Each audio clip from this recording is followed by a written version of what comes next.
Halo teman-teman, apa kabarnya nih hari ini? Alhamdulillah baik dan semoga senantiasa sehat ya. Hari ini kita akan belajar mengenai penyetaraan reaksi redoks menggunakan perubahan bilangan oksidasi atau yang sering kita sebut dengan metode Bilox. Nah, kira-kira metode Bilox sendiri itu apa sih? Metode Bilox itu adalah metode yang dilakukan dengan cara melihat perubahan bilangan oksidasi pada unsur-unsur yang mengalami reduksi maupun oksidasi. Nah, perlu teman-teman ingat bahwa atom-atom yang mengalami reduksi adalah atom-atom yang mengalami penurunan bilangan oksidasi. Tapi sebaliknya, pada atom-atom yang mengalami oksidasi, maka dia akan mengalami peningkatan bilangan oksidasi nih teman-teman. Sebelum kita masuk ke contoh soal, lebih baiknya kita tahu nggak sih cara atau langkah-langkah menyetarakan reaksi menggunakan metode Bilox? Yuk kita simak. Nah, tentunya kita harus menentukan nih atom-atom mana saja yang akan mengalami perubahan bilangan oksidasi. Perlu kalian ingat ya, bahwa atom pada golongan 1A, 2A, atom H dan atom O itu bilangan oksidasinya jarang sekali berubah. Nah, misal nih, pada atom golongan 1A, bilangan oksidasinya adalah +1. Sedangkan pada atom pada golongan 2A, maka jumlah bilangan oksidasinya adalah +2. Pada atom H, bilangan oksidasinya yaitu 1. Pada atom O, bilangan oksidasinya adalah -2. Oke, cara yang pertama adalah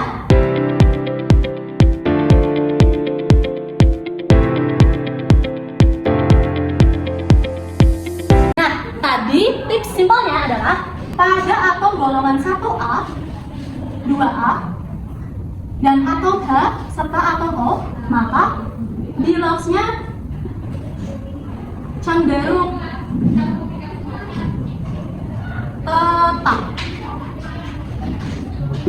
Nah, langkah yang kedua gak kalah penting teman-teman. Langkah yang kedua adalah menentukan bilangan oksidasi total pada unsur-unsur yang memiliki perubahan bilangan oksidasi.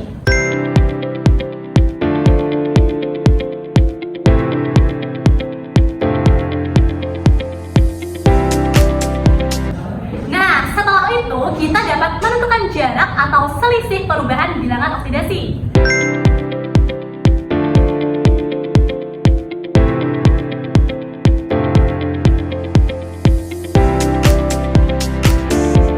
Langkah selanjutnya adalah penting teman-teman. Langkah selanjutnya adalah menentukan koefisien pengalih agar jumlah elektron yang dilepas dan diterima sama nih. Selanjutnya yaitu menyamakan jumlah muatan reaksi dengan ion yang sesuai. Di sini ada dua kondisi nih teman-teman. Yang pertama ada kondisi asam dan yang kedua ada kondisi basa. Pada kondisi asam, maka pada kedua ruas ini dilihat mana jumlah muatan yang lebih sedikit. Maka di antara keduanya yang paling sedikit ditambahkan dengan ion H+. Tapi sebaliknya, pada kondisi basa, maka antara kedua ruas yang muatannya banyak akan ditambahkan dengan OH-.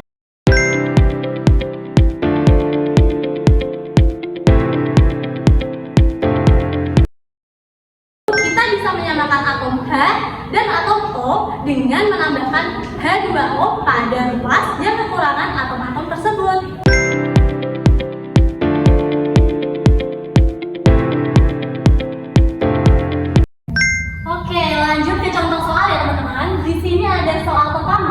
Yaitu pada ion Cr2O72- ditambahkan dengan SO2 menghasilkan ion Cr3+ ditambahkan dengan ion HSO4-.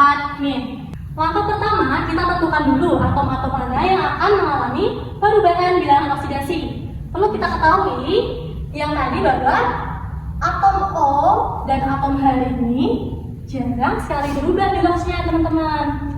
Maka di sini yang selain atom tersebut, maka ada atom Cr dan atom S. Maka dari itu kita samakan dahulu jumlah atom-atom yang akan mengalami perubahan bilangan oksidasi. Di sini terdapat dua atom Cr, kemudian di sebelah kanan ada satu atom Cr. Maka perlu kita samakan dengan menambahkan koefisien 2. Oke, di sebelah kiri terdapat satu atom S. Dan di sebelah kanan juga terdapat satu atom S. Maka sudah setara ya teman-teman. Oke, lanjut ke step berikutnya, yaitu kita menentukan muatan pada atom-atom yang akan mengalami perubahan perubahan bilangan oksidasi. Pada ion Cr2O7 2-min, karena di sini berbentuk ion, maka jumlah bilangan oksidasinya ketika dijumlahkan adalah sama dengannya, yaitu -2. Oke. Bilangan oksidasi dari O adalah -2. Di sini ada 7, berarti dikalikan 7. Jadi 2 dikalikan 7 sama dengan -14. Oke. Selain itu ada atom Cr2. Nah, berapa ditambahkan dikurangi 14 hasilnya sama dengan -2. Maka di sini kita tahu bahwa atom Cr memiliki bilox plus 12. Oke. Lanjut ke bagian SO2. Atom O memiliki bilox -2. Di sini terdapat 2 atom O, maka dikalikan 2, jadi -4. Nah, karena berbentuk senyawa, maka jumlah dari bilangan oksidasinya harus sama dengan 0. Maka atom S bilangan oksidasinya adalah +4. Oke. Lanjut ke sebelah kanan. Di sini atom Cr memiliki muatan +3 dan di sini terdapat 2 atom Cr. Maka bilangan oksidasinya adalah muatannya dikalikan dengan koefisien. Jadi hasil dari bilangan oksidasi Cr adalah +6. Oke, lanjut. Karena HSO4 ini berbentuk ion, maka jumlah bilangan oksidasinya jika di total adalah -1. Oke. Karena atom O adalah -2 untuk bilangan oksidasinya, maka -2 dikalikan 4 sama dengan -8. Atom H selalu tetap, yaitu +1. Kemudian atom S, yaitu kita cari +1 dikurangi 8 hasilnya sama dengan -1. Maka di sini adalah +6. Oke, sudah semua ya. Lanjut, dari sini Cr2 bilangan oksidasinya +2 dan di sini 2Cr bilangan oksidasinya +6. Dari +12 menuju +6 ini mengalami penurunan bilangan oksidasi atau yang biasa kita sebut dengan reduksi. Reduksi berapa? Reduksi 6. Oke. Selanjutnya atom S di sini memiliki bilox +4 dan di sebelah kanan memiliki bilox +6. Maka dari +4 menuju +6 ini mengalami oksidasi atau kenaikan bilangan oksidasi. Oksidasi berapa selisihnya? Oksidasi +2. Langkah berikutnya adalah menentukan koefisien pengali dari reaksi ini. Caranya gampang. Di sini kita tinggal samakan dengan 6 saja. Berarti di sini dikalikan dengan plus kali 1. Di sini dikalikan dengan 3. Maka reaksinya akan menjadi Cr2O7 2- ditambah dengan 3SO2 menghasilkan, ini dikalikan 1 jadi 2Cr3 plus ditambah dengan kalikan 3HSO4 minus. Selanjutnya adalah menyamakan muatan dari sebelah sisi kanan dan sebelah sisi kiri. Oke, pada ruas kiri jumlah muatannya adalah -2. Ini tidak ada muatannya. Kemudian ini +6. Ini -3. Maka di sini adalah totalnya jadi +3. Oke. Di sebelah kiri atau ruas kiri jumlah muatannya adalah -2. Kemudian di sebelah kanan jumlah muatannya adalah +3. Maka karena di soal diketahui dalam kondisi asam, kita perlu menambahkan ion H+ pada bagian yang jumlah muatannya lebih sedikit, yaitu berada pada ruas kiri. Nah, untuk menambahkan H+ agar sama, berarti di sini ada -2 Di sini ada plus 3, maka penambahan H plusnya adalah 5H plus. Oke, jadi di sini totalnya nanti ada plus 3 dan di sini adalah plus 3. Jadi sama angkatannya. Oke, step selanjutnya yaitu yang terakhir adalah melihat atom H dan atom O pada ruas kiri dan ruas kanan. Kita harus menyamakan jumlah atom H dan atom O tersebut, teman-teman. Bagaimana caranya? Caranya adalah menambahkan senyawa H2O pada ruas yang kekurangan atom H atau atom O. Oke, kita ketahui bahwa di sini jumlah atom H-nya ada 5 dan di sini ada 3. Oke, di sini ada 5 dan di sebelah ruas kanan ada 3 atom H. Maka kita perlu menambahkan H2O pada ruas kanan. Maka reaksinya akan menjadi 5H plus ditambahkan dengan Cr2O7 2- ditambah dengan 3SO2 menjadi 2Cr3 plus tambah dengan 3HSO4-. Nah, ini selisihnya 2 atom H ya teman-teman. Jadi tambahkan saja 1 senyawa H2O.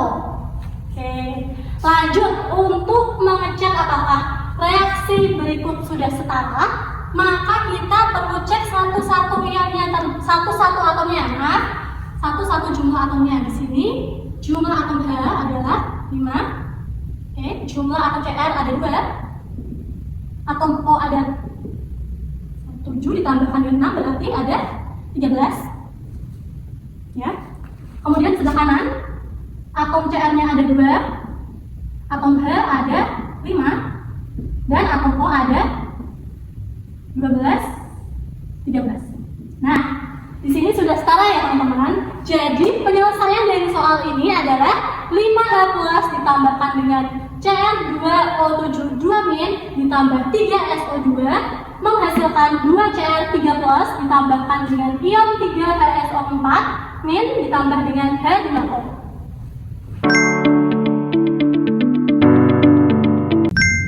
Nah, masuk ke contoh kedua nih teman-teman. Di sini ada Al ditambahkan dengan NO3- menghasilkan ALO2- ditambah dengan NH3 dalam suasana basah. Langkah pertama seperti tadi yaitu tentukan dulu mana atom-atom yang akan mengalami perubahan bilangan oksidasi. Nah, di sini atom-atom yang akan mengalami perubahan oksidasi adalah Al dan atom N. Kenapa kok tidak? Karena atom O biolognya relatif tetap. Oke, kita ketahui bahwa unsur bebas itu memiliki bilangan oksidasi sama dengan 0. Kemudian karena ini senyawa, maka jumlah muatannya harus sama dengan ionnya. Jadi menghasilkan -1. Bilangan oksidasi O adalah -2. Karena di sini terdapat 3O, maka -2 dikalikan 3 sama dengan -4, -6. Kita selanjutnya menentukan bilangan oksidasi dari N, yaitu +5 ya. Lanjut ke sebelah sini. Di sini senyawanya memiliki muatan -1, maka hasilnya sama dengan -1. Untuk O, karena bilangan oksidasinya -2 dikalikan 2, jadi -4. Nah, dan kita tentukan bilangan oksidasi dari Al adalah +3. Oke, lanjut ke sebelah sini. Bilangan oksidasi dari H adalah +1. Kemudian di sini terdapat 3 atom H. Maka total bilangan oksidasinya adalah 3 dikalikan dengan +1 sama dengan +3. Karena ini senyawa tidak bermuatan, maka hasilnya harus sama dengan 0. Jadi untuk bilangan oksidasi dari N adalah -3. Oke, sekarang kita tentukan mana unsur-unsur yang mengalami reduksi dan oksidasi. Di sini unsur Al yang awalnya memiliki biologis 0 menjadi +3. Ternyata Al mengalami kenaikan bilangan oksidasi sebesar 3. Nah, kenaikan bilangan oksidasi seringkali kita sebut dengan oksidasi. Lanjut pada unsur N. Karena di sini terdapat di log-nya adalah plus 5 menjadi minus 3, maka mengalami penurunan bilangan oksidasi yang biasa kita sebut dengan reduksi. Reduksi ya. Reduksi. Oke. Nah, selisihnya berapa? Plus 5 menjadi minus 3, maka selisihnya adalah 8. Min 8, oke? Nah, setelah itu kita perlu menentukan koefisien pengalih. Bagaimana cara menentukan koefisien pengalih? Cara menentukannya adalah kita kalikan silang, yaitu yang 3 ini kita kalikan dengan 8. Kemudian pada bagian reduksi kita kalikan dengan 3. Sehingga persamaan reaksinya menjadi 8Al ditambahkan dengan 3NO 3- menjadi 8AlO2- ditambah dengan 3NH3. Oke. Setelah ini kita harus mengecek muatannya terlebih dahulu teman-teman, antara sisi kanan dan sisi kiri. Pada ruas kiri kita cek muatannya ada minus 3 total muatan, karena Al ini berbentuk senyawa tanpa muatan maka dia 0. Kemudian pada sisi kanan atau ruas kanan ini terdapat minus 8 dan ini juga 0. Maka pada ruas kanan jumlah muatannya adalah minus 8 dan ruas kiri jumlah muatannya adalah minus 3. Kemudian karena di sini tertulis dalam keadaan basah, maka kita perlu menambahkan OH- pada ruas yang memiliki jumlah muatan yang paling banyak. Antara minus 3 dan minus 8 lebih banyak mana? Nah, benar sekali. Lebih banyak minus 3 ya teman-teman. Jadi persamaannya menjadi 8Al ditambahkan dengan 3NO3- menghasilkan 8AlO2- ditambah dengan 3NH3. Oke. Nah, karena di sisi kiri lebih banyak, maka kita tambahkan ion OH-. OH-nya ditambahkan berapa? Kita cek terlebih dahulu. Untuk atom O di sebelah kiri memiliki 9 atom O jumlahnya. Kemudian yang di sebelah kanan ada 16 atom O. 16. Nah, karena di sebelah kiri muatannya min 3 dan min 8, kita perlu menyamakan muatannya terlebih dahulu dengan menambahkan OH- karena suasana basah. Di sini kita tambahkan berapa agar jumlahnya sama dengan min 8. Jadi kita tambahkan 5 OH- karena min 5 dikurangi 3 sama dengan min 8. Jadi jumlah. Selanjutnya adalah menyamakan atom H dan O pada kedua ruas dan menambahkan H2O apabila salah satunya terdapat kekurangan atom-atom tersebut. Kita cek pada ruas kiri atom O-nya sama dengan 5 ditambahkan dengan 9, 14. Kemudian Al ada 8, atom H ada min 5 dan 5. Selanjutnya ruas kanan atom O ada 16 dan atom H ada 9. Oke teman-teman, karena antara ruas kiri dan kanan memiliki selisih atom H4, 9 dikurangi 5 dengan 4, maka kita perlu menambahkan H2O pada sisi yang kekurangan atom H. Maka kita tambahkan di sebelah kiri. Berapa jumlah atom H2O-nya?